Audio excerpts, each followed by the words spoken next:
Here's the story. In the Rebbe Rashab, the fifth Rebbe of Chabad, he was Rebbe in the days of the Tsar, right? He died in 1920, passed away in 1920, and that's when communism like really just began to take its control over Russia after all the revolutions and things like that started to control. So he wasn't there. He was in the time of the Tsar.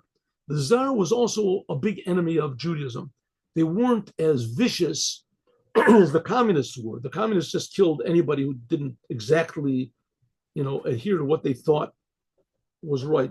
Anyway, they killed millions of people, but the Tsar was also pretty murderous, pretty bad, and they were also very anti-Semitic. The Tsar was especially motivated by the church, right? By the church, and they were also motivated by renegade Jews that became either apostates or they became what was called enlightened. They left Judaism, left everything, and they became like, you know, secular Jews. Okay, anyway, they had a lot of enemies.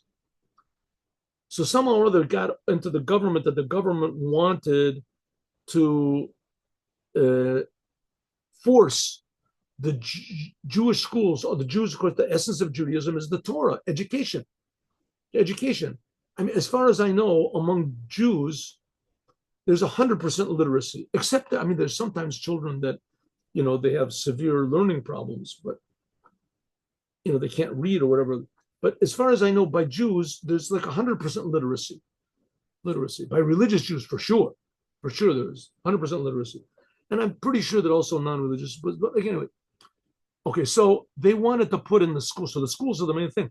So the government wanted to insert in the schools that they had to teach them certain secular subjects according to secular understanding. Or maybe throw in a couple of ideas from the church in there also. Anyway. So all the rabbis got together and they made a big meeting, a big, huge meeting. And one of the big ministers came of the government and he spoke. And the rabbis, they all became silent. Right? And the first Rebbe of Chabad, the fifth Rebbe of Chabad, the previous Rebbe's father, he stood up and said, Al tigu b'mashichai, no one's going to touch Jewish education. We've done this forever. We've given our lives for it. We're going to give our lives for it now. We're not going to change anything. We're going to stand up against the government no matter what you do. You can try to kill us, destroy us. We're not going to change Jewish education. And he fainted. He fainted. And they had to take him to his room, and they brought a doctor. They wanted to arrest him. They wanted to arrest him because he went against the government. He spoke, clearly against the government. And the other rabbis that were there, they had some, pull with the government. And they didn't arrest him, but they put him in like house arrest. They put a guard on his door. Anyway, afterwards, the other rabbis went and they visited the Rebbe. The Rebbe was sick in his room from this thing. So they said, Lubavitcher Rebbe,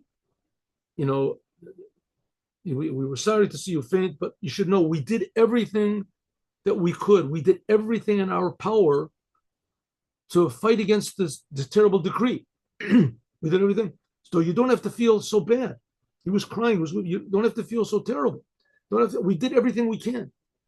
So the Rebbe said, we did everything we can, but the decree is still there. We didn't affect the change. In other words, what's the Rebbe saying?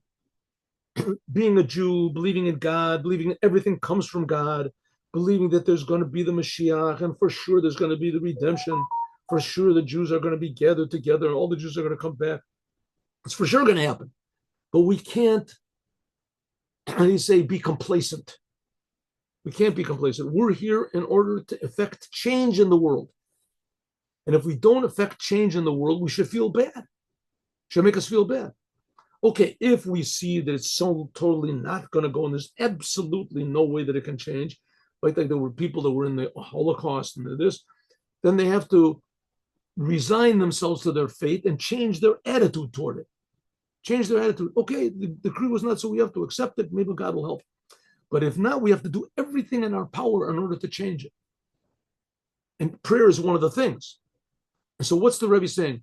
Prayer and Judaism and godliness and religion and Mashiach, those things are wonderful, and for sure they are. But it's really on us to make the change. And if we don't make the change, it should make us feel bad. Not to feel broken, not to get depressed, but feel bad.